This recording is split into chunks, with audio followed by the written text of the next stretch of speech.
Hello दोस्तों। तो आज आपको पता है, आज आपका राजीव गांधी का पेपर था, राजीव गांधी नवोदय विद्यालय का। ये आज आपका पेपर है जिसमें आज मैं आपको 1 से 50 क्वेश्चन के आंसर बताऊंगी विद सॉल्यूशन। चलो हम स्टार्ट करते हैं अपने क्वेश्चन पेपर में। तो सबसे पहले हम 1 से 20 तक हिंदी पढ़ेंगे। तो क्वेश्चन नंबर 1 था, क्वेश्चन नंबर 1 है हिंदी भाषा की लिपि है। हिंदी भाषा की क्या लिपि है? हिंदी भाषा की लिपि है देवनागरी। तो इसका ऑप्शन नंबर सी करेक्ट होगा। अगला प्रश्न है हमारे पास, क वर्ण का उच्चारण स्थान है। क वर्ण का उच्चारण कहाँ से होता है? कंठ से होता है। तो इसका राइट आंसर क्या है? ए। अगला प्रश्न है हमारे पास, दीर्घ स्वर नहीं है। इसमें से कौन सा ऐसा जो दीर्घ स्वर नहीं है? वो है हमारा ऑप्शन नंबर बी, करेक्ट है। अगला प्रश्न है, मैं विद्यालय जाता हूँ, वाक्य में क्या है? मैं क्या है?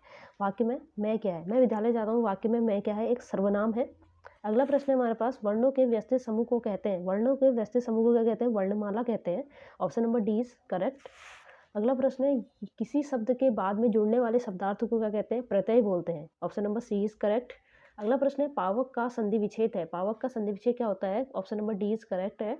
पौ धन अक होता है। अगला प्रश्न है, निम्न में शुद्ध शब्द क्या है? इसमें से शुद्ध शब्द ये है ज्योत्सना, ऐसे लिखा जाता है। Option number D is correct. अगला प्रश्न है, कारण है लोभ, पाप का लोभ। इस वाक्य का सही क्रम क्या है? Option number B is correct. लोभ पाप का कारण है। अगला प्रश्न है, अर्धविराम को लिखा जाता है। अर्धविराम को कैसे लिखा जाता है? Option number C is correct. अर्धविराम को ऐसे लिखा जाता है। अगला क्वेश्चन नंबर 11, क्वेश्चन नंबर 11 है हमारा, कनक कनक शब्द युग्म का सही अर्थ क्या है? सोना और धतूरा। Option number C is correct. अगला प्रश्न है, पेड़ से पत्ता गिरता है, इस वाक्य का कारक कौन सा है? अपादान कारक है। Option number A is correct. अगला प्रश्न है, बहुब्री समाज का उदाहरण दशानन, जिसके 10 मुख है। A. Option number A is correct. अगला प्रश्न है, अपने विभक्ति चिन्हों को छोड़कर आपस में मिलने वाले शब्दों को कहते हैं, उसे समास कहते हैं। Option number B is correct. जो जानने को उत्सुक है के लिए एक शब्द है जिज्ञासु। Option number D is correct. अगला क्वेश्चन नंबर 16 है, आरोह का विलोम शब्द है। आरोह का विलोम शब्द होता है अवरोह। Option number C is correct. अगला प्रश्न है, लोचन का पर्यायवाची है। लोचन का पर्यायवाची नयन। Option number D is correct. अगला है, आंख बबूला होना मुहावरे का अर्थ है क्रोधित होना। Option number B is correct. सौ त्र ग्यो, ये तीनों हैं, ये तीनों क्या है? एक संयुक्त व्यंजन है। Option number A is correct. अगला प्रश्न है, सम्राट शब्द का स्त्रीलिंग है। सम्राट शब्द का स्त्रीलिंग क्या है? सम्राज्ञी, सम्राज्ञी है। Option number B is correct. अगला प्रश्न है, 21 के 5 प्रश्न और रह गए आपके हिंदी के, आपको ये गद्यांश पढ़ना है। तो पहला है 21वें का प्रश्न है, सरस्वती पूजा कब होती है? बसंत पंचमी के दिन होती है। Option number A is correct. अगला प्रश्न है, विद्या और ज्ञान की देवी है। Option number C is correct, Saraswati है। अगला प्रश्न है, हंस प्रतीक है। हंस सत्य निर्णय का। Option number A is correct. अगला है, जीवन को मधुर और सरस बनाने का में सहायक है संगीत। Option number B is correct. अगला है, किन से अच्छे विचार और ज्ञान पाने की प्रार्थना करनी चाहिए? Option number D is correct, Saraswati माता से। ये आपके यहाँ पे हिंदी का पोर्शन खत्म हो गया। अब हम 25 क्वेश्चन मैथ्स के करेंगे कि उसमें क्या क्या ऑप्शन सही है। हमारा क्वेश्चन नंबर 26 है, प्रथम 5 प्राकृतिक संख्याओं का औसत बताना है। हमें प्रथम 5 प्राकृतिक संख्याओं का औसत बताना है। तो हमें पता है प्राकृतिक संख्या क्या होती है? 1 2 3 4 5 अपॉन 1 2 3 4 5। तो कितने हो जाएंगे? इन सबको अगर जोड़ोगे आपका कितना आएगा? 15 बट्टा 5, 5 से 3 कट जाएगा। तो option number 3 3 3, option number C is correct. इसमें ऑप्शन नंबर सी करेक्ट है, जिसका आंसर 3 आ रहा है वो सही है। अगला है क्वेश्चन नंबर 27वां आपका। क्वेश्चन नंबर 27वां, 3 अंकों की सबसे छोटी पूर्ण वर्ग संख्या क्या है? 3 अंकों की सबसे छोटी पूर्ण वर्ग संख्या क्या है?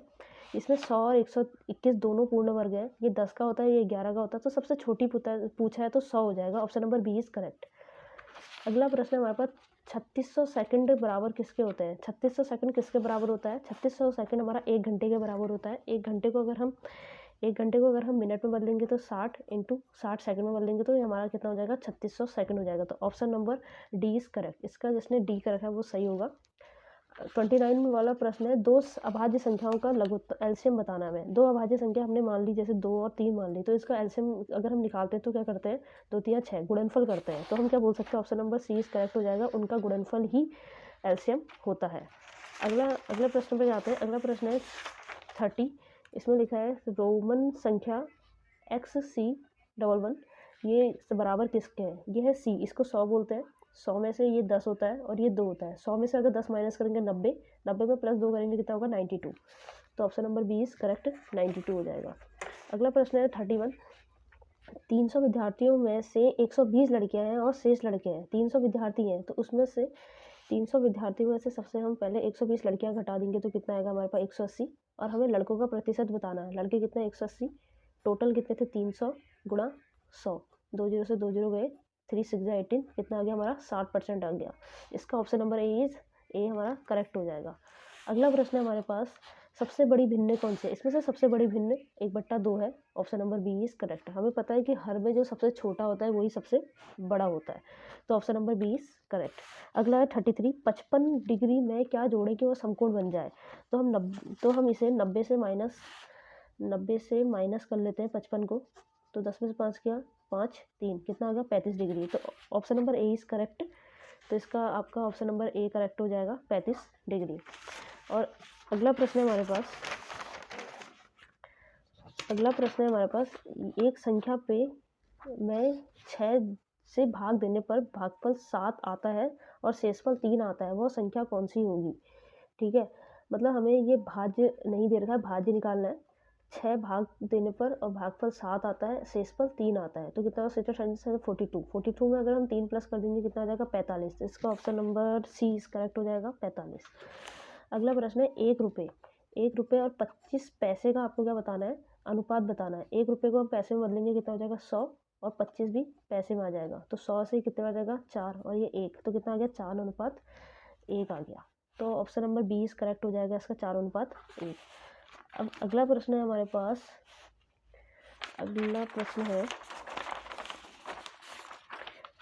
है 2 अंकों की सबसे छोटी संख्या। 2 अंकों की सबसे छोटी संख्या कौन सी होती है? 2 अंकों की सबसे छोटी संख्या होती है 10, और 3 अंकों की सबसे बड़ी संख्या क्या होती है? 9 9 9।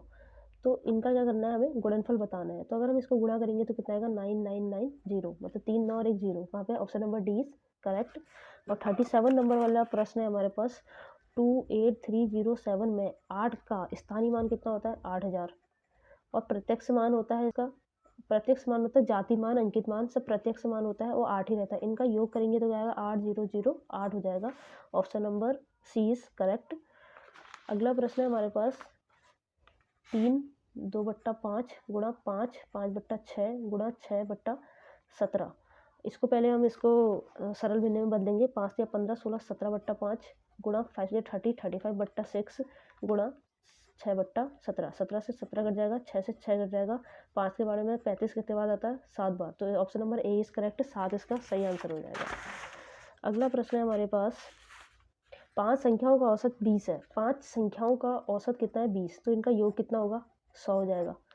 ठीक है, और प्रथम 4 संख्याओं का योगफल कितना है? योग है 81 दे रखा है। तो हमें 5वीं संख्या और 4 का योगफल 81 दे रखा है, तो हमें अगली 5वीं संख्या बतानी है। तो कितना आ जाएगा यहाँ से हमारा? 19 आ जाएगा।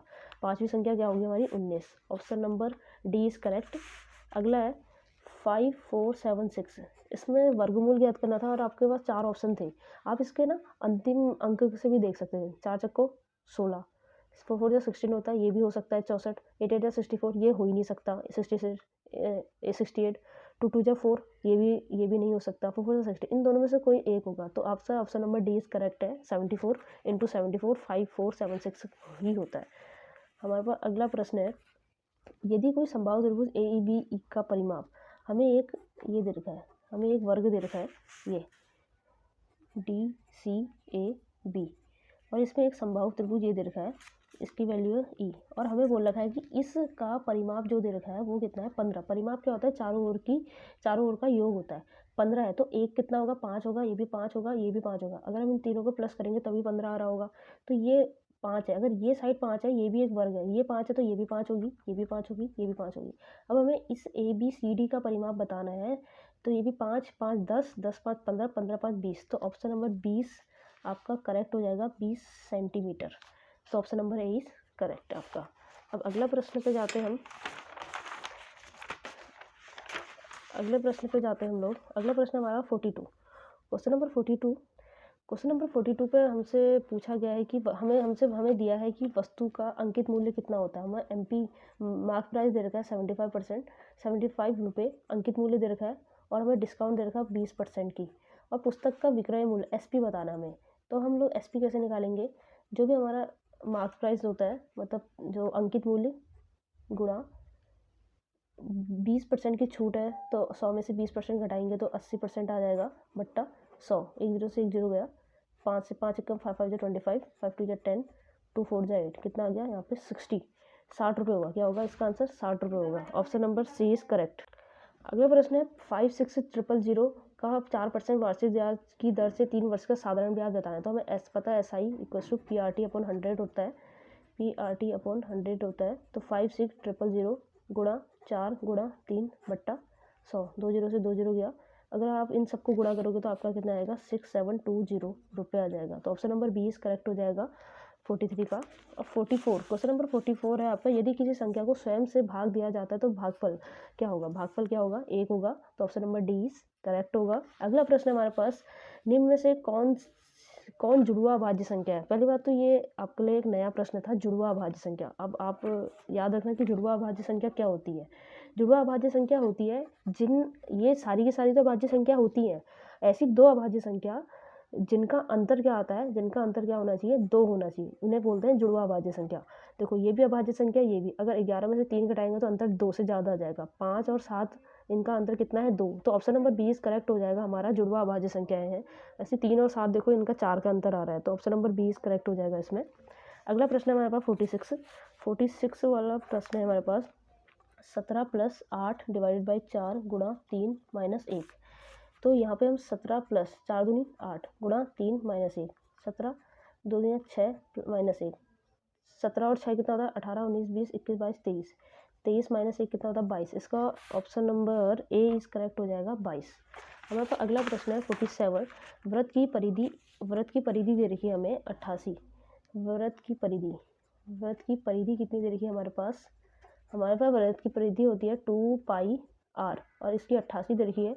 तो 2 गुणा 22/7 गुणा r, तो 88 गुणा 7 बट्टा 2 गुणा 22 बराबर r।